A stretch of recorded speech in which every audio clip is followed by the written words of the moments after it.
புத்தகம் 33ஆம் அதிகாரத்துல 22ஆம் வசனம். கர்த்தர் நம்முடைய நியாயாதிபதி. கர்த்தர் நம்முடைய நியாயாதிபதி. கர்த்தர் நம்முடைய நியாய பிரமாணிகர். கர்த்தர் நம்முடைய நியாய பிரமாணிகர். கர்த்தர் நம்முடைய ராஜா. கர்த்தர் நம்முடைய ராஜா. அவர் நம்மை ரட்சிப்பார். அவர் நம்மை ரட்சிப்பார். ஹல்லேலூயா. ஆண்டவரை குறித்து அருமையா ஏசாயா என்ற தீர்க்கதரிசி ரொம்ப அழகாக சொல்கிறான். அவரை ஒவ்வொருத்தங்களும் பார்க்கும் பொழுது அவங்க இங்கே எப்படிப்பட்டவங்கன்னு சொல்லுவாங்க. ஒவ்வொருத்தங்களை குறித்தும் என்ன செய்யுது, ஒரு கேரக்டர் இருக்குது. ஒவ்வொருத்தவங்களுக்கும் கேரக்டர். அவங்க ஒரு இடத்துல ஒர்க் பண்ணுறாங்க, அப்புறம் இன்னும் கொஞ்சம் கேட்டால் என்ன படிச்சிருக்குன்னு சொன்னால் அவங்க என்ன படிச்சிருக்குன்னு சொல்லுவாங்க. அப்புறம் போச்சுன்னா அதுக்கு என்ன சொல்லுவாங்க, எனக்கு மேரேஜ் ஆகிடுச்சு, 2 பிள்ளைங்க இருக்காங்க. இப்படி கேட்கும்போது அவங்களுடைய காரியங்களாம் சொல்லுவாங்க. அதுபோல் ஒரு மனுஷனுக்கு என்ன இருக்குது, ஒரு சரித்திரம் இருக்கிறது. சரித்திரம் இருக்கிறது. அவங்களுடைய குடும்பம் எல்லாமே ஒரு சரித்திரம் இருக்குது. அதுபோல் இந்த ஏசாயா என்ன சொல்கிறான்னா, ஆண்டவரை குறித்து ஒரு சரித்திரம் சொல்கிறான்.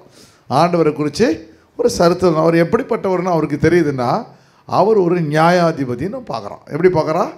நியாயாதிபதினா ஜட்ஜி அப்படின்னு பார்க்குறான். ஜட்ஜ் அப்படின்னு பார்க்குறான். ரெண்டாவது அவன் எப்படி பார்க்குறான்னா, அவர் நியாயப்பிரமாணர்னு பார்க்குறான். நியாயப்பிரமாணர்னா லா கிவர். அவர் தான் சட்டத்தை ஏற்றினவர். அவர் தான் எப்படி ஒரு நீதிபதி, பிறகு அவர் தான் சட்டத்தை ஏற்றினவர் அப்படின்னு பார்க்குறான். மூணாவது என்ன பார்க்குறான், அவர் தான் ராஜான்னு பார்க்குறான். ஹல்லேலூயா. இந்த 3 குவாலிஃபிகேஷன் யாருக்காவது இருக்கா? ஜட்ஜுனா ஜட்ஜாக இருப்பாங்க, ராஜானா ராஜாவாக இருப்பார், லா கிவர் அப்படின்னா சட்டத்தை ஏற்றவங்க. அவங்க ஒருத்தர் இப்போ இவர் இருந்தார், யார் பேர்னா அம்பேத்கர். Very good. அவர் என்ன பண்ணார், சட்டத்தை ஏற்றினார். சட்டத்தை நிறையா படித்தார், சட்டத்தை ஏற்றினார். ஒவ்வொருத்தவங்க ஒரு குவாலிட்டி இருக்குது, குவாலிட்டி கேரக்டர் இருக்குது. ஆனால் 3 சேர்ந்த ஒரு அருமையான கேரக்டரை இந்த ஏசாயா தீர்க்கதரிசி பார்க்குறான். பார்க்கும் பொழுது அவனுடைய பார்வையில், அவனுடைய கண்களில், அவனுடைய இருதயத்தில் எப்படி பார்க்குறான்னா, கிங் ஆஃப் ஜஸ்டிஸ், நீதியினுடைய மன்னர். அப்படி முதல்ல அவன் எப்படி பார்க்குறான்னா, அவர் ஒரு நியாயாதிபதி. அவர் எப்படிப்பட்டவர்? நியாயாதிபதி. நியாயாதிபதி நியாயம் விசாரிக்கிறவர், நியாயத்தை செய்கிறவர், அப்போ நேர்மையாய் நடக்கிறவர். இப்படி நீதிபதி அப்படின்னு சொல்லி நியாயாதிபதியாய் பார்க்குறான். ரெண்டாவது என்னவா பார்க்குறா, அவர் லா கிவர். அவர் தான் சட்டத்தை எப்போ நியாயப்பிரமாணம் இல்லையா, நியாயப்பிரமாணத்தை உருவாக்குறார் இல்லையா. அந்த நாளில் இஸ்ரவேல் ஜனங்கள் எகிப்து தேசத்தில் என்னல்ல சட்டமே கிடையாது. அந்தந்த நாடு ஒரு பேருக்கு ஒரு சட்டம் வச்சுருப்பாங்க. ஆனால் இஸ்ரவேல் புத்திரர்களும் ஒரு புது சட்டத்தை அவர் உருவாக்குகிறார். அவர் உருவாக்குன மாதிரி எந்த உலகத்துலேயும் சட்டத்தை உருவாக்கலாம். அதை பார்த்து தான் என்ன பண்ணுறாங்க, இங்கிலீஷ்காரங்க சட்டத்தை உருவாக்குறாங்க. ஒவ்வொரு நாட்டுக்கும் என்ன பண்ணுறாரு, சட்ட திட்டங்களை கர்த்தர் வச்சுக்கிறார். சரி, இப்போ இன்றைக்கி நம்ம ரொம்ப இம்பார்ட்டன்ட் சப்ஜெக்டை நீங்கள் பார்க்க போகிறீங்க. ஒன்று earthly law and heavenly law. Earthly lord is our judge, right, law giver, சரி, நியாயப்பிரமாணி, சேவியர். இப்பயா இதில் என்னென்னா முதல்ல 2 காரியங்களை நம்ம பார்க்க போகிறோம் இன்றைக்கு. அதாவது ஜட்ஜுன்றதில் என்னென்னா 2 காரியங்களை பார்க்க போகிறோம். ஒன்று பூமியில் உள்ள நியாயாதிபதி, ஜட்ஜு. பூமியில் உள்ள செஷன் கோர்ட் இருக்குது, பிறகு ஹை கோர்ட் இருக்குது, சுப்ரீம் கோர்ட் இருக்குது. நம்ம நாட்டை 3 கோர்ட் இருக்குது. ஒன்று எனக்கு செஷன் கோர்ட்டு, அதுக்கப்புறம் ஹை கோர்ட்டு, அப்புறம் சுப்ரீம் கோர்ட்டு. இதுங்க இருக்கிறாங்க.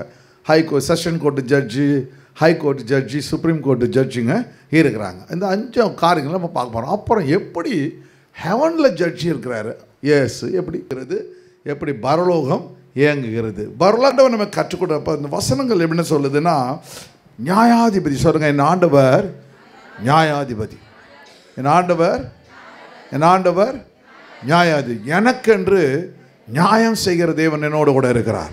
ஹல்லேலூயா. உலகத்தில் இருக்கிற நியாயங்களை பார்க்கலாம், எனக்கு நீதி நியாயம் செய்கிற தேவன் என்னோடு கூட இருக்கிறார். ஹல்லேலூயா. நிச்சயமாக எனக்கு ஒரு நியாயம் செய்வார். ஹல்லேலூயா. அப்போ இந்த காரியத்தில் ஆண்டவன் நமக்கு கற்றுக் கொடுக்குற அருமையான வரியான காரியம் என்னென்னா, 4 அவங்க என்ன செய்வாங்க அப்படின்னா, ஜட்ஜுங்க, எர்த்லி ஜட்ஜ் என்ன செய்வாங்க அப்படின்னா, ஒன்று ப்ரெசைடிங் ஓவர் த ட்ரையல்ஸ். என்னென்ன கேஸ் வருதோ அந்த கேஸுகளை பார்ப்பாங்க, அவங்க கேஸுங்களை பார்ப்போம். வாதி பிரதிவாதி சொல்லுவாங்க. அப்போ என்ன பண்ணுவாங்க, ஒருத்தவங்களுக்கு வந்து என்ன பண்ணுவாங்க, ஒருத்தவனுக்கு கவர்மெண்ட் வக்கீல் இருப்பாங்க, இன்னொன்றுக்கு அவன் சேர்ந்துக்கு அவனுக்கு ஒரு வக்கீல் இருப்பாங்க. 2 அட்வொகேட் என்ன பண்ணுவாங்க, சண்டை போட்டுப்பாங்க. இவர் என்னுடைய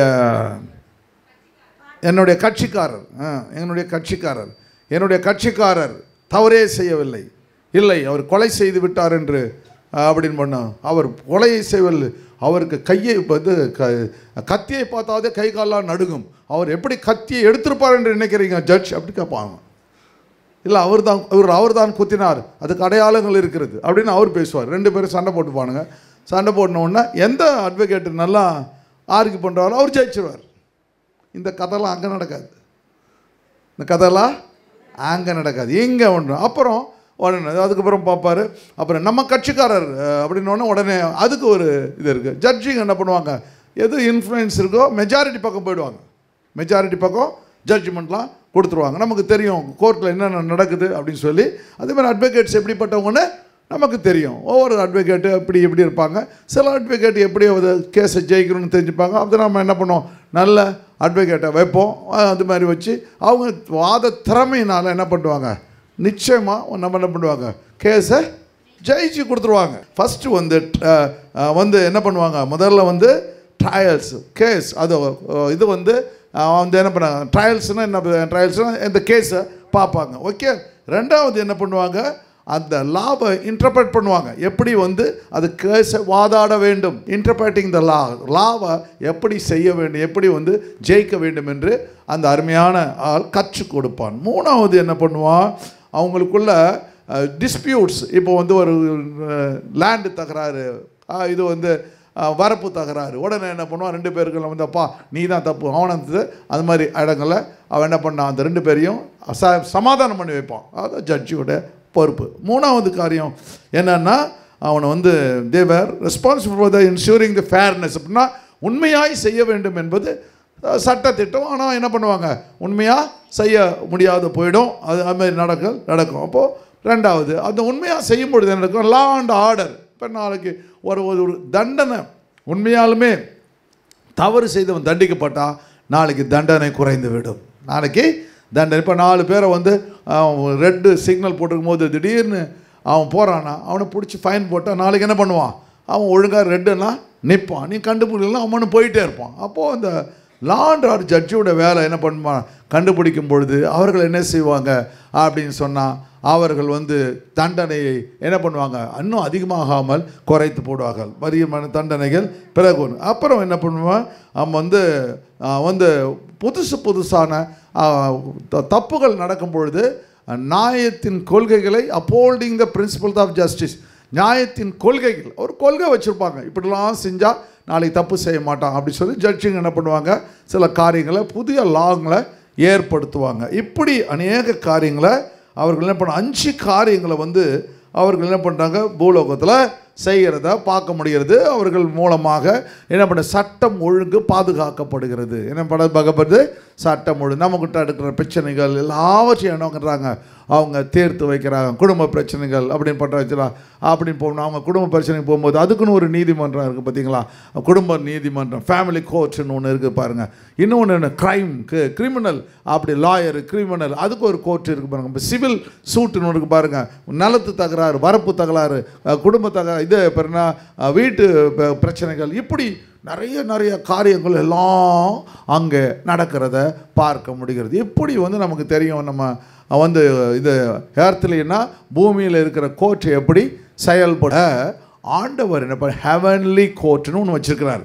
அதுதான் என்ன, அந்த பரலோக நீதிமன்றம், பரலோக பூமியினுடைய நீதிமன்றம் இருக்குது. இவ்வளோ காரியங்கள் 5 காரியங்களை செய்து அதே மாதிரி பரலோக நீதிமன்றம் எப்படி இருக்குது, அதுதான் உங்களுக்கு சப்ஜெக்ட். இன்றைக்கி பரலோக நீதிமன்றம் எப்படியாக செயல்படுகிறது, தேவன் அதில் எப்படி செயல்படுத்துகிறாரு, எப்படி வந்து ஆண்டவர் தண்டனைகளை கர்த்தர் கொடுக்கிறார், எப்படி ஆண்டவர் தன்னுடைய மக்களை வந்து ஒழுங்குபடுத்தி அங்கே கொண்டு வருகிறார். ஹல்லேலூயா. தண்டிக்கப்படுகிறார்கள், தப்பு செய்யாதவர்கள் என்ன பண்ணுவாங்க, பரலோகத்திற்கு கொண்டு போட போகிறார்கள். அங்கே ஒரு நீதிபதி இருக்கிறார். அப்படி தான் வந்து அந்த ஏசாயா அழகான தரிசனத்தை பார்க்குறான். எப்படி பார்க்குறான்? 3 விதங்களில் பார்க்குறான். ஒன்று, நீதிபதியாக பார்க்குறான். ரெண்டாவது எப்படி பார்க்குறான்? அவர் எப்படி பார்க்குறான்? லா கிவர். அவர் தான் வந்து சட்டத்தை உயர்த்துனராக பார்க்குறான். மூணாவது எப்படி பார்க்குறான்? ராஜாவை பார்க்குறான். நாலாவது பாதுகாப்பவர், ரட்சகர், சேவியராக பார்க்கணும். இல்லை 3 4 இல்லைம்மா? லா கிவர், ஜட்ஜு, பிறகு லா கிவர், அப்புறம் ராஜா, மூணாவது ராஜா, நாலாவது ரட்சகர். அப்போது ஒரு மனுஷன் என்ன பண்ணுறார்? அப்போ ஜட்ஜ் என்ன பண்ணுறாரு? ஒரு தவறு செஞ்சவனை என்ன பண்ணுறாரு? தண்டிக்கிறார், ஜெயிலில் தூக்கி போடுறாரு. இதையே ஆண்டவர் என்ன செய்கிறாரு? தவறு செஞ்சனா நரகத்துக்கு அனுப்பிச்சிடுறாரு. தவறு செய்யாதவன் என்ன பண்ணுறாரு? பரலோகத்துக்கு கொண்டு செல்கிறார். ஹல்லேலூயா. சரி, இன்றைக்கி நம்ம அந்த சப்ஜெக்டை பார்க்க போகிறோம். ஆண்டவர் தேவன் பரிசுத்த ஆவியானவர். இப்போது இந்த கோர்ட்டில் பார்க்கும்பொழுது, கோர்ட்டில் யார் யாரெல்லாம் இருப்பா? ஜட்ஜி இருப்பார், கணக்கு புள்ள இருப்பார், அந்த இவர் இந்த இது வந்து பராக் வந்து சொல்லுவார், ஜட்ஜ் வர்றாருன்னு சொல்கிற ஒரு ஆள் இருப்பார், குமாஸ்தா இருப்பார், அவர் தான் எல்லா கேஸையும் எடுத்து கொடுப்பாரு. அப்புறம் என்ன இருப்பாங்க? நிறைய அட்வொகேட்ஸு இருப்பாங்க. அதுக்கப்புறம் என்ன பண்ணுவாங்க? நிறையா வழக்கு கொடுத்தவங்க எல்லாம் பிறகு எல்லாம் உட்காந்து பார்த்துட்ருப்பாங்க. அதே பேர் பரலோக கோர்ட்டில் எப்படின்னா தேவ தூதர்கள் செல்ஷியல் அப்படின்னு சொல்லுவாங்க. ஸ்பிரிட்ஸ் அப்படின்னா நிறைய பேர்கள் வந்து ஆயிரமான தூதர்கள். ஒரு சில தூதர்கள் 12 மிக முக்கியமான தூதர்கள் இருக்கிறாங்க. கேருபு, மைக்கேலு, இது மாதிரி 12 தூதர்கள் இருக்கிறாங்க. ஒவ்வொருத்தருக்கும் நான் ஒரு தடவை நம்ம சர்ச்சில் எடுத்திருக்கேன், சப்ஜெக்ட் எடுத்திருக்கேன். 12 தூதர்கள் என்ன வேலைகளை செய்கிறார்கள். ஒருத்தவன் சூரிய சந்திர நட்சத்திரங்கள்லாம் பார்த்துக்கிறான், ஒருத்தவன் நல்ல செய்தியை கொண்டு வருகிறான், ஒருத்தன் நினைப்பான் யுத்தங்கள் செய்தியை கொண்டு வருகிறான், ஆர்க்ஏஞ்சல் யுத்தம் பண்ணுறான். இப்படி ஒவ்வொன்றுத்துக்கும் ஒரு வேலைகளை தேவன் கொடுக்கிறார். நம்ம வீட்டில் ஒவ்வொருத்தவங்களுக்கும் ஒரு வேலைகள் இருக்கும் பாரு, சபையில் ஒவ்வொரு வேலைகள் இருக்கும்போது பரலோகத்துலேயும் வேலைகள் இருக்குது. பிறகு இந்த ஸ்பிரிட்ஸ் என்ன பண்ணோம்? எல்லா இடத்துலையும் நீங்கள் இந்த எசேக்கியேல் புத்தகத்தில் வாசிக்கும் போது நிறைய பறந்து வந்துச்சு அப்படிலாம் இருக்கும் பாருங்க. அதெல்லாம் அந்த ஸ்பிரிட்ஸ் என்ன பண்ணோம்? பணிவடை ஆவிகளை கொடுத்துருக்காங்க. உங்களுக்குண்டு ஆண்டவர் என்ன பண்ணுறார்? ஒரு தேவதூதனை வச்சிருக்கிறார். உங்களுக்கென்று தேவதூதன். ஒரு குழந்தை பிறக்கும்போது பைபிள் சொல்லுது, அவனுக்கென்று ஒரு தேவதூதனை கட்டளை இட்டுறாரு. ஹல்லேலூயா. அந்த தேவதூதன் முகத்தையே நான் பார்க்கல சொல்கிறீங்களா? ஆமாம், தேவன் நீங்கள் கேட்கணும், ஆண்டவரே எனக்கு கொடுத்த தேவ தூதனை காமிங்கன்னு சொன்னால் ஆண்டவர் காமிப்பார். பிறகு என்ன பண்ண? பணிவடை ஆவிகளை கொடுத்துருக்கிறார். ஜி பூம்பான்னு சொல்லலாம் பாருங்க. ஜி பூம்பா அது என்ன பண்ணுது? நேராக வந்து போய் விளக்க தேய்ச்ச உடனே போய் வேலையெல்லாம் செய்யுது. பாத்திரத்தை துலக்கு அப்படின்னு பாத்திரத்தை துலக்குறது. பிறகு என்ன பண்ணுறது? போய் இதை எடுத்துகிட்டு வா, சாப்பாடை எடுத்துகிட்டு வானா சாப்பாடை எடுத்துகிட்டு வருது. இப்படி அது பேர் என்ன? Servant spirits. நீங்கள் நம்ம புரிஞ்சுக்கணும், 2 வகையான காரியங்கள் ஆண்டவர் வச்சுருக்காரு. நமக்கென்று தேவ தூதரை வச்சுருக்காரு, பணிவடை ஆவிகளை வச்சுருக்காரு. நீங்கள் அந்த ஏஞ்சல் சப்ஜெக்டில் பார்க்க முடியும். போய் நீங்கள் கமெண்ட் பண்ணலாம், எனக்கு இந்த காரியத்தை எடுத்துகிட்டு வா. அதெல்லாம் மிகுப்படுத்த அது மாதிரிலாம் வந்துச்சு, எல்லா காரியங்களும் வந்துச்சு. அதுபோல் ஆண்டவர் நமக்கு பணிவடை ஆவிகளை சர்வன்ட் ஸ்பிரிட்ஸை கொடுத்துருக்கிறார் ஆண்டவர் தேவன். அப்போது ஆண்டவருடைய சமூகத்தில் இது எல்லாத்தையும் கிளைம் பண்ண முடியும்னு ஆண்டவர் சொல்கிறார். இவங்க எல்லாம் என்ன பண்ணுறாங்கன்னா பரலோகத்தில் இருக்கிறார்கள். பரலோகத்தில் அநேக தேவதூதர், ஆயிரமான தேவதூதர்களை கர்த்தர் வைத்திருக்கிறத பார்க்க முடியும். மொத்தத்தில் வாசிக்கும் பொழுது பார்க்குறோம், மரியாள் தேவதூதனை பார்க்குறா. பார்த்தீங்களா? மரியாள் என்ன பண்ணுறா?